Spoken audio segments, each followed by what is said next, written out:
किंतु उन्होंने आज तक कभी स्त्री का मुख भी नहीं देखा था। तो उनका सौंदर्य इतना अप्रतिम था कि उसे देखकर विभंडक का तेज स्खलित हो गया। उनकी तपस्या जो थी वो इतनी उग्र थी कि स्वर्गलोक भी तप्त हो गया।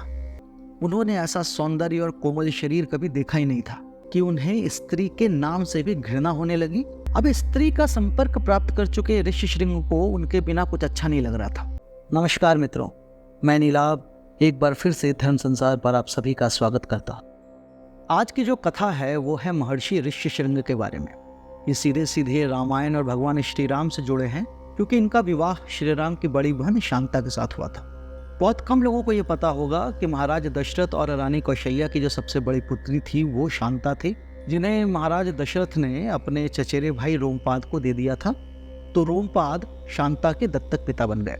मानस में शांता का कहीं भी वर्णन नहीं है, लेकिन जब हम मूल रामायण पढ़ते हैं तब हमें उनके बारे में पता चलता है। ब्रह्मा जी के पौत्र महर्षि कश्यप के बारे में तो हम सभी जानते हैं। उनके एक पुत्र थे जिनका नाम था विभंडक। दुर्वासा की भांति ही विभंडक भी बहुत ही उग्र स्वभाव के थे। एक बार उनके मन में विचार आया कि उनको ऐसी घोर तपस्या करनी चाहिए जैसी ना आज से पहले किसी ने की हो, ना आज के बाद कोई करे। इसी कारण वो घोर तप में लीन हो गए। उनकी तपस्या जो थी वो इतनी उग्र थी कि स्वर्गलोक भी तप्त हो गया। जब देवराज इंद्र ने देखा कि विभंडक इतना घोर तप कर रहे हैं, तो उन्होंने उनकी तपस्या भंग करने के लिए कई अप्सराओं को भेजा, किंतु कोई भी उनके तप को भंग करने में सफल नहीं हुई। तब इंद्र ने अपनी सर्वश्रेष्ठ अप्सरा उर्वशी को उनके पास भेजा। जब विभंडक ऋषि ने उर्वशी को देखा तो उसका सौंदर्य देखकर वो मुग्ध हो गए। उन्होंने उर्वशी के साथ संसर्ग किया, जिससे उनकी तपस्या भंग हो गई। दोनों के सहयोग से उन्हें एक पुत्र की प्राप्ति हुई, जिसके सर पर मृग की तरह सींग था। संस्कृत में सिंह को श्रृंग कहते हैं और इसीलिए उनका जो नाम था वो ऋष्यशृंग रखा गया।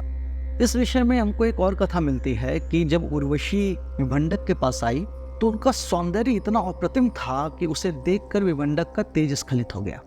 उस तेज को विभंडक ने नदी में बहा दिया, जिसे आगे चलकर एक मृगी ने पी लिया। इस कारण वो जो मृगी थी वो गर्भवती हो गई। समय आने पर उसने एक बालक को जन्म दिया, जिसके सर पर मृग की तरह सींग थे। इसी कारण उनका नाम ऋष्यशृंग पड़ा। इन्हें श्रृंगी ऋषि और एक श्रृंग के नाम से भी जाना जाता है। यहाँ पर एक बात ध्यान देने की है कि शमीक ऋषि के जो पुत्र थे उनका नाम भी श्रृंगी था, जिन्होंने महाराज परीक्षित को श्राप दिया था। लेकिन वो ये ऋषि नहीं है। उनका जन्म ऋष्यशृंग से बहुत बाद के काल में द्वापर में हुआ था। जब विभंडक और उर्वशी का पुत्र पैदा हुआ तो उसके जन्म लेते ही उर्वशी का जो कार्य था पृथ्वी पर वो संपन्न हो गया और वो वापस स्वर्गलोक चली गई। विभंडक उर्वशी से बहुत प्रेम करते थे और इसी कारण उसके इस छल से उन्हें असहनीय पीड़ा हुई। उनका जो विश्वास था वो नारी जाति से ही उठ गया। उर्वशी के इस छल से विभंडक को इतना धक्का लगा कि उन्हें स्त्री के नाम से भी घृणा होने लगी और उन्होंने ये निर्णय लिया कि वे अपने पुत्र पर स्त्री की छाया भी नहीं पड़ने देंगे। वे अपने पुत्र ऋष्यशृंग को लेकर एक घने वन में चले गए और वहीं पर उन्होंने अपने पुत्र का पालन पोषण किया। वर्षों बीत गए, ऋष्यशृंग युवा हो गए, किंतु उन्होंने आज तक कभी स्त्री का मुख भी नहीं देखा था। इसीलिए लिंग भेद क्या होता है, पुरुष क्या है, स्त्री क्या है, वो इस बात से अनजान थे। अपने पुत्र के युवा हो जाने पर विभंडक ने उन्हें आश्रम में रहने का निर्देश दिया और पुनः तपस्या करने के लिए चले गए। अब जिस वन में उन्होंने तपस्या करना आरंभ किया वो अंग देश की सीमा में पड़ता था। विभंडक ने एक बार फिर से इतना घोर तप किया कि उसके कारण अंग देश में अकाल पड़ गया। अंग देश के जो राजा थे वो थे रोमपाद। इनका एक और नाम चित्ररथ भी था। जब उन्होंने इस दुर्भिक्ष को देखा तो विचलित हो गए। उन्होंने देश भर से विद्वानों को बुलाया और उनसे पूछा कि इस असमय अकाल का क्या कारण है। तब उन विद्वानों ने बताया कि अंग देश की सीमा में विभंडक ऋषि घोर तप कर रहे हैं और उसी के कारण अंग देश में दुर्भिक्ष आ गया है। किंतु उनकी तपस्या को तोड़ा नहीं जा सकता, अन्यथा वे क्रोध में आकर पूरे देश का ही नाश कर देंगे। लेकिन इसका कुछ न कुछ उपाय तो जरूरी था। इसीलिए रोमपाद ने पूछा कि इस अकाल को समाप्त कैसे किया जाए। तब विद्वानों ने बताया कि यदि किसी भी प्रकार वे विभंडक ऋषि के पुत्र ऋष्यशृंग को अंगदेश बुलाने में सफल हो गए तो उनके पिता की तपस्या भी टूट जाएगी और ये दुर्भिक्ष भी समाप्त हो जाएगा। कहा जाता है कि ऋष्यशृंग को ऐसा वरदान भी था कि वे जिस भी प्रदेश में रहेंगे वहां पर कभी अकाल नहीं पड़ेगा। उन विद्वानों ने यह भी बताया कि ऋषि श्रृंग जो हैं वे स्त्री जाति से सर्वथा अनभिज्ञ हैं, उन्होंने कभी भी किसी स्त्री को नहीं देखा। तो यही एक तरीका हो सकता है उनको यहाँ पर बुलाने का। तब रोमपाद ने अत्यंत सुंदर देवदासियों को ऋषि श्रृंग को बुलाने के लिए भेजा।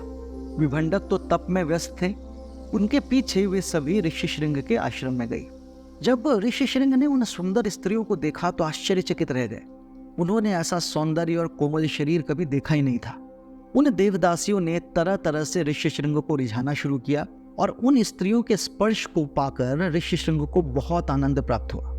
ये जो अनुभव था उन्होंने अपने जीवन में पहले कभी नहीं किया था। जब शाम हुई तो वे सभी स्त्रियां उस जंगल से कुछ दूर नगर के पास बने एक आश्रम में चली गई। अब स्त्री का संपर्क प्राप्त कर चुके ऋषि श्रृंग को उनके बिना कुछ अच्छा नहीं लग रहा था, इसीलिए अगले दिन वे भी उन्हें ढूंढते हुए उनके आश्रम में पहुंच गए। जब उन देवदासियों ने देखा कि ऋषि श्रृंग स्वयं उनके आश्रम में आए हैं तो उन्हें लगा कि अब जो उनका मनोरथ है इनको अंगदेश में ले जाने का वो पूरा हो सकता है। उन सभी ने उनकी बहुत सेवा की और किसी प्रकार बहला फुसलाकर उन्हें अंग प्रदेश ले गए। ऋषि श्रृंग को मिले वरदान के कारण जैसे ही वे वहां पहुंचे वहां वर्षा होने लगी और दुर्भिक्ष समाप्त हो गया। दूसरी ओर इस कारण महर्षि विभंडक का तप भी भंग हो गया, जिससे उन्हें बहुत क्रोध आया। वे वापस अपने आश्रम पहुंचे, लेकिन उन्होंने अपने आश्रम में ऋषि श्रृंग को कहीं नहीं पाया। अपनी दिव्य दृष्टि से उन्हें पता चला कि ऋषि श्रृंग जो हैं वो अभी अंगदेश में हैं। तो वे बड़े क्रोध में भरकर अंगदेश की ओर चले। उधर जब रोमपाद को ये पता चला कि विभंडक ऋषि क्रोध में उनके ही नगर आ रहे हैं तो उन्हें बड़ा भय हुआ। तब मंत्रियों की सलाह पर उन्होंने अपनी दत्तक पुत्री शांता, जो वास्तव में महाराज दशरथ और महारानी कौशल्या की पुत्री थी, उनका विवाह ऋषि श्रृंग से करवा दिया।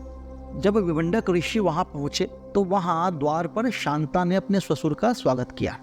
उन्होंने उन्हें प्रणाम किया और उन्हें बताया कि वे उनकी पुत्र वधू है। विभंडक बड़े क्रोध में थे, लेकिन अपनी पुत्र वधू को अपने सामने देखकर उनका क्रोध जो था वो शांत हो गया। हालांकि उन्होंने सोचा था कि वे अपने पुत्र पर कभी भी किसी स्त्री की छाया नहीं पड़ने देंगे, लेकिन शांता का जो स्वभाव था उसे देखकर वे बड़े प्रसन्न हुए। कुछ समय वे वहीं अंग प्रदेश में रहे और फिर अपने पुत्र और पुत्र वधू को लेकर वे आश्रम वापस आ गए।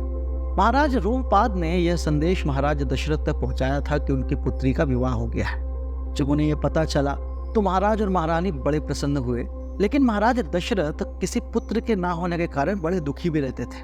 तब बातों ही बातों में महाराज दशरथ ने अपनी जो व्यथा थी वो रोमपाद को बताई। रोमपाद अपने जामाता ऋषि श्रृंग का चमत्कार तो देख चुके थे, तो उन्होंने महाराज दशरथ से कहा कि यदि उनके जामाता चाहें तो वे पुत्र की प्राप्ति कर सकते हैं। तब उनके परामर्श पर दशरथ स्वयं ऋषि श्रृंग के पास गए और उनसे अपनी व्यथा कही। इस पर उनके निमंत्रण पर ऋषि श्रृंग अपनी पत्नी शांता के साथ अयोध्या आए और वहां पर उन्होंने पुत्रेष्टि यज्ञ संपन्न कराया। इसी यज्ञ से शांता के छोटे भाइयों श्री राम, भरत, लक्ष्मण और शत्रुघ्न का जन्म हुआ। माना जाता है कि जिस स्थान पर उन्होंने यज्ञ कराया था वो आज अयोध्या से करीब 38 किलोमीटर दूर है और वहां पर उनका और शांता का एक मंदिर भी है। तो यदि आप कभी अयोध्या जा रहे हो तो आप इस स्थान पर भी अवश्य जाएं और इन दोनों के दर्शन अवश्य प्राप्त करें। क्या आप इस कथा के बारे में पहले से जानते थे? यदि आप जानते थे तो हमें कमेंट में अवश्य बताएं। यदि आपको ये वीडियो अच्छा लगा हो तो आप इसे लाइक कर सकते हैं और हमारे चैनल को सब्सक्राइब कर सकते हैं। इस विषय में एक लेख हमने पहले ही धर्मसंसार.com पर प्रकाशित कर रखा है, इसका लिंक हम डिस्क्रिप्शन में दे रहे हैं। यदि आपकी इच्छा हो तो आप उसे वहां जाकर पढ़ सकते हैं। यदि धर्म संसार के वीडियो आपको ज्ञानवर्धक लगते हों तो आप इसे अपने मित्रजनों और अपने परिवारजनों के साथ साझा कर सकते हैं। हम शीघ्र ही एक नई और रोचक वीडियो लेकर आपके सामने प्रस्तुत होंगे। तब तक के लिए विदा चाहता हूँ। ओम नमः शिवाय।